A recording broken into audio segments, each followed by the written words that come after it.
Muy buenas tardes, ¿cómo están? Mi nombre es Marina Cecilia Galdames y este día me complace hablarles un poco acerca de la teoría de los bloques funcionales de Luria. Para dar inicio, vamos a describir acerca de esta teoría como las tres principales unidades funcionales, que son la unidad para regular el tono y vigilia y estados mentales, unidad para recibir, analizar y almacenar la información, y la unidad para programar, regular y verificar la actividad. Uno de los exponentes de la neuropsicología fue Nuria.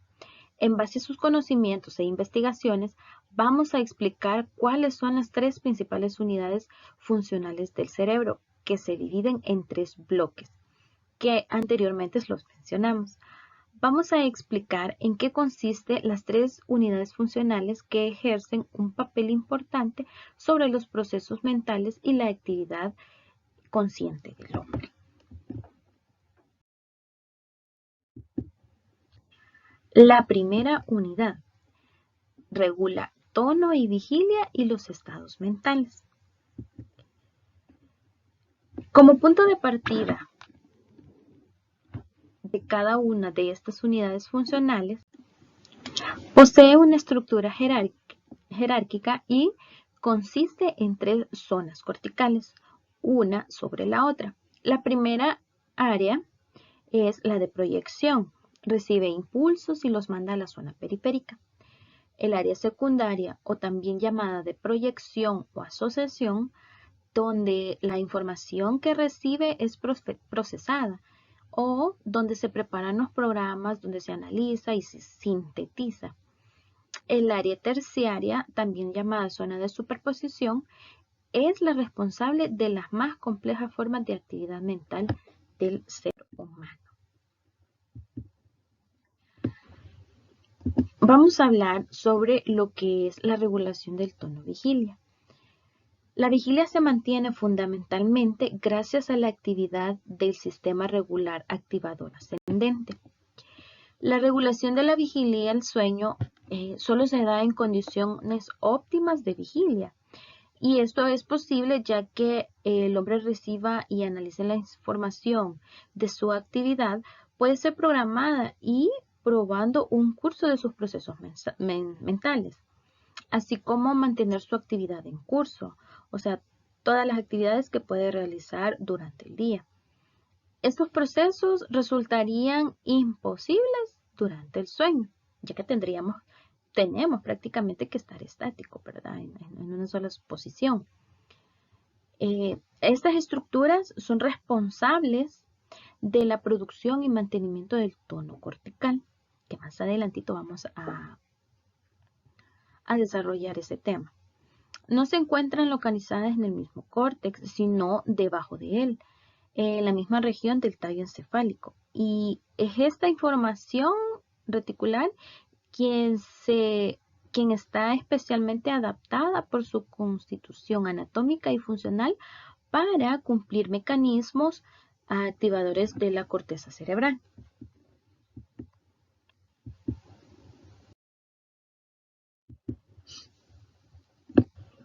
Como les decía, la formación reticular también es llamada sistema reticular.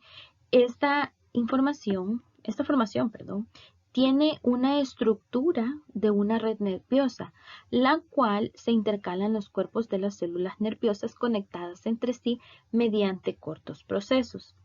La influencia del nivel superior del tallo cerebral y de la formación reticular sobre la regulación del estado de vigilia ya no está en duda, y este hecho se ha tenido como resultado de una estrecha atención, ya que se presenta una estructura de la primera unidad del cerebro.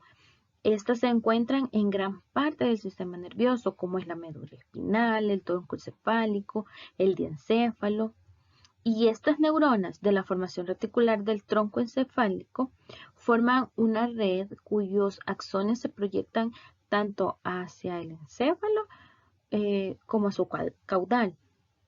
Y esta se extiende por todo el largo del tálamo, el hipotálamo, el cerebro, la médula espinal. Entonces, decimos que la formación reticular permite que el cerebro mantenga sus niveles óptimos de funcionamiento a través de sus secciones activadas y de sus secciones inhibidoras. Estas dos secciones constituyen un sistema funcional que regula el tono cortical, es decir, que controla el paso del estado del sueño-vigilia y viceversa. Como podemos observar acá, en esta parte de acá del hipotálamo se encuentra lo que es la formación reticular y donde se extiende en toda esta parte.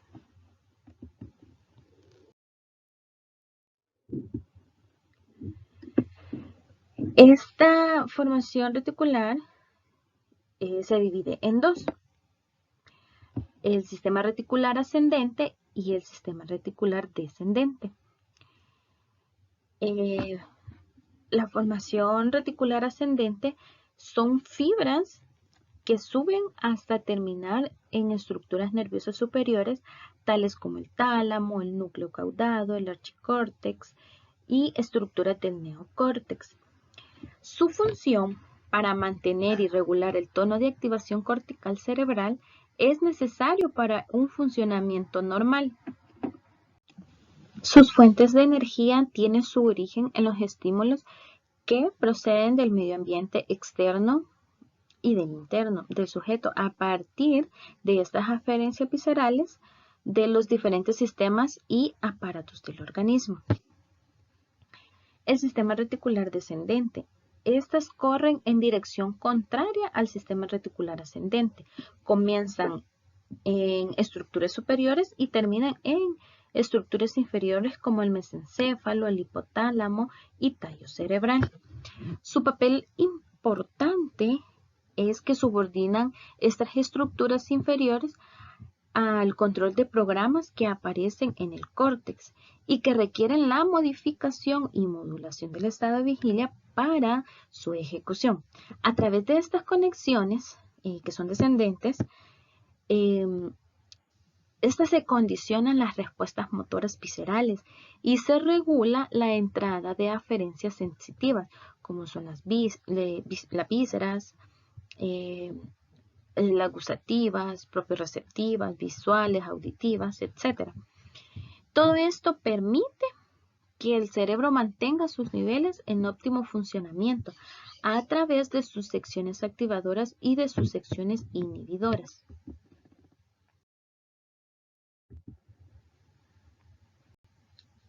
Vamos a ver la primera activación. Esta se llama procesos metabólicos y homeostasis. Los procesos metabólicos que conducen al mantenimiento del equilibrio interno del organismo, o sea, la homeostasis, en sus formas más simples están conectados con los procesos respiratorios y digestivos. Con el metabolismo de azúcar y proteínas, todos ellos están regulados principalmente por el hipotálamo. Los procesos metabólicos internos que tienen un carácter innato e instintivo, como por ejemplo la conducta sexual y la conducta alimentaria. Su segunda fuente de activación son los estímulos externos. Estos están conectados con la llegada de estímulos del mundo exterior del cuerpo y conducen la producción de formas completamente diferentes de activación, manifestadas como un reflejo de orientación. Es natural que existan mecanismos especiales para proveer la existencia tónica de información en el cerebro y en las estructuras de la información reticulada usadas como un flujo de excitación de los órganos sensoriales y que poseen una intensidad comparable con la fuente de activación. Esta tónica de activación conectada con el funcionamiento de los órganos sensoriales es solo la fuente más elemental de activación de este tipo.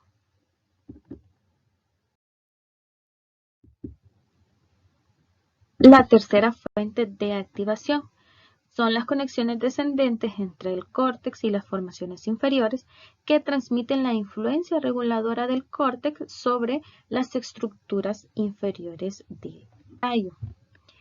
El mecanismo mediante el cual los patrones funcionan de excitación que se originan en el córtex reclutan los sistemas de formación reticular. Una serie de estudios ha demostrado que la estimulación de estas áreas individuales del córtex puede evocar una reacción arousal, o sea, despertar, generalizada.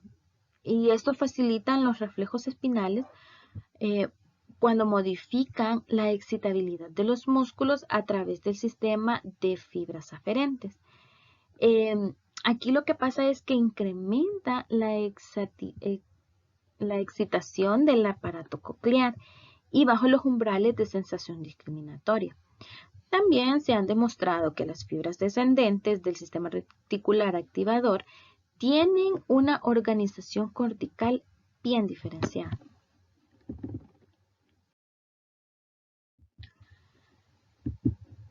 A continuación vamos a ver un poco acerca de la segunda unidad funcional.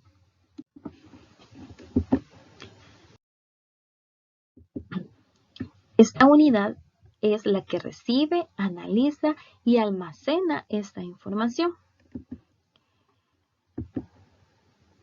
Las regiones mediales del córtex difieren esencialmente del sistema de la segunda unidad funcional del cerebro, cuya función primaria es la recepción, análisis y almacenaje de la información. Esta unidad se localiza en las regiones laterales del neocórtex, en la segunda superficie convexa de los hemisferios que ocupan las regiones posteriores, incluyendo las regiones visuales que se encuentran en el lóbulo occipital.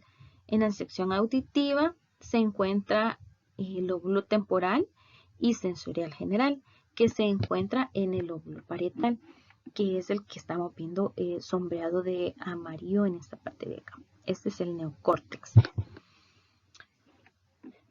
En sus propiedades funcionales de los sistemas de esta unidad están adaptados a la recepción de estímulos que viajan desde los receptores periféricos hasta el cerebro, a su análisis y un gran número de elementos de componentes que son muy pequeños.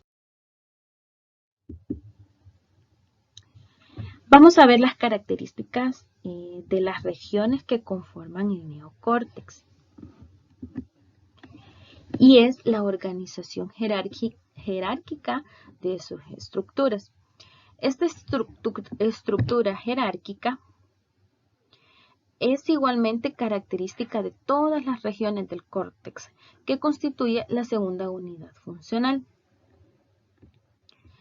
El córtex o el lóbulo occipital se encuentra encima del área primaria en el área 17 de Brodmann. Hay una superestructura de las áreas visuales secundarias que convierten la proyección somatotópica en partes individuales de la retina en su organización funcional. Mantienen su especificidad modal, pero trabajan como un sistema organizador de los estímulos visuales. La alta especificidad modal de las neuronas que la comparten. El córtex auditivo está situado en el lóbulo temporal y este está constituido de acuerdo con el principio de sus áreas primarias de proyección. Estas están escondidas en la profundidad del córtex temporal en el giro transversal de Hertz. Estas neuronas que poseen esta alta especificidad modal responden solo a las propiedades altamente diferenciadas en los estímulos acústicos. Igual que en el área visual primaria, estas partes primarias del córtex auditivo tienen una estructura somatotópica precisa. Y vemos acá donde están situadas estas zonas de la vista y el oído.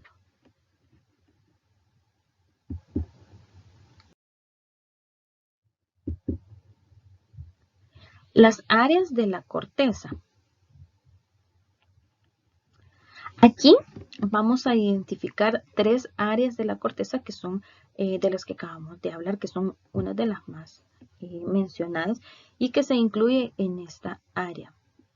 Como podemos ver, es la área primaria o también se le puede llamar área de proyección. Se encuentra situada, como podemos observar acá, en el área 3 de Brodmann. La estimulación de la parte superior de esta zona origina la aparición de sensaciones en los miembros superiores de la zona contralateral y la estimulación de puntos de parte inferior en la zona que estas producen sensaciones correspondientes a las áreas contralaterales de la cara, labios y lengua. La segunda área es el área secundaria. Estas se encuentran ubicadas en el área 5 y 6 y una parte pequeña del área 40 de Brodmann. Estas zonas consisten principalmente en neuronas asociativas de la capa 2 y 3 y su estimulación conduce a la aparición de formas más complejas de sensación cutánea. El área terciaria, llamadas también zonas de solapamiento de los extremos corticales de los distintos analizadores, y estos permiten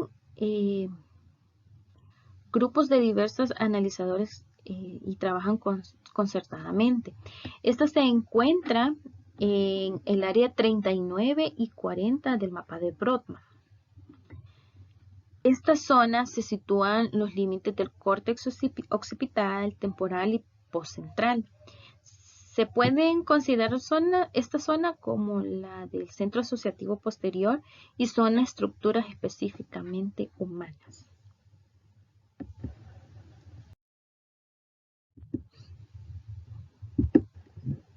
Ahora vamos a hablar sobre la tercera unidad funcional, que es la recepción, codificación y almacenaje de información.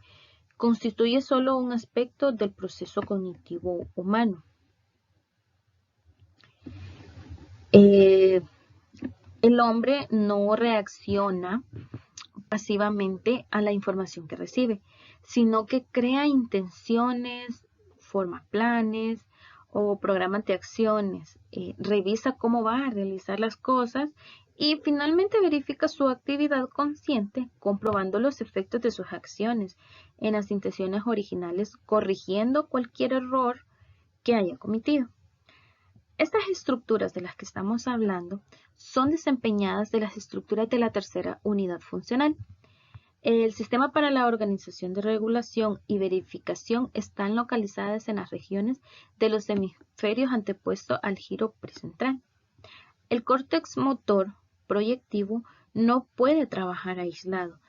Todos estos movimientos de una persona requieren en mayor o menor grado un fondo tónico, proporcionado por los ganglios motores basales y las fibras del sistema extrapiramidal.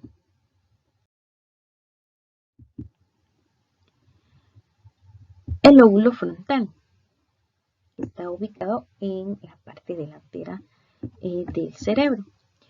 La parte más importante de esta tercera unidad funcional del cerebro es el lóbulo frontal. Los lóbulos frontales, los cuales son los lóbulos que causa de no contener las células piramidales. Son conocidas a veces como el córtex frontal granulado. Hechos prueban que el córtex prefrontal juega un papel esencial en la regulación del estado de la actividad, cambiándolo según las complejas intenciones y planes del hombre, formulando con la ayuda del lenguaje. El papel que juegan los lóbulos frontales en la regulación de los estados de la actividad, que son la base de la conducta, es una de las formas más importantes en las que las regiones prefrontales del cerebro participan en la organización de la conducta humana.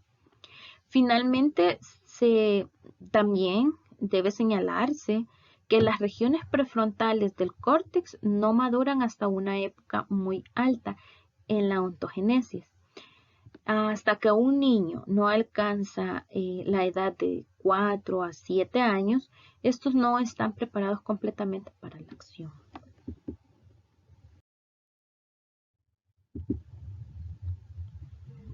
Vamos a ver las interacciones que tienen estas 3 unidades funcionales. Y la primera es de que son de carácter totalmente diferente de los puntos de vista modernos y relativos a las estructuras de los procesos mentales. Este modelo es como un anillo reflejo a cada uno de los componentes que comprenden cada elemento, tanto aferentes como eferentes, de modo que en un conjunto de la actividad mental asume un carácter complejo y activo. El carácter activo de los procesos de la percepción de objetos complejos y todavía más obvio, demostrando los papeles de los mecanismos eferentes en las estructuras de movimiento. Aquí se demostró que no puede ser controlado únicamente por los impulsos eferentes y que el movimiento organizado requiere un flujo constante de impulsos aferentes que proporcionan los movimientos. También la contribución por cada área del cerebro a la construcción del movimiento. Aquí podemos obtenernos una idea aproximada de la complejidad del sistema de su organización cerebral. Está claro que estas 3 principales unidades del cerebro trabajan concertadamente y solo al estudiar las interacciones cuando cada una de esta unidad aporta su contribución específica, se puede obtener una comprensión de la naturaleza de los mecanismos cerebrales de la actividad mental. Con esto concluimos el tema de las teorías de los bloques funcionales.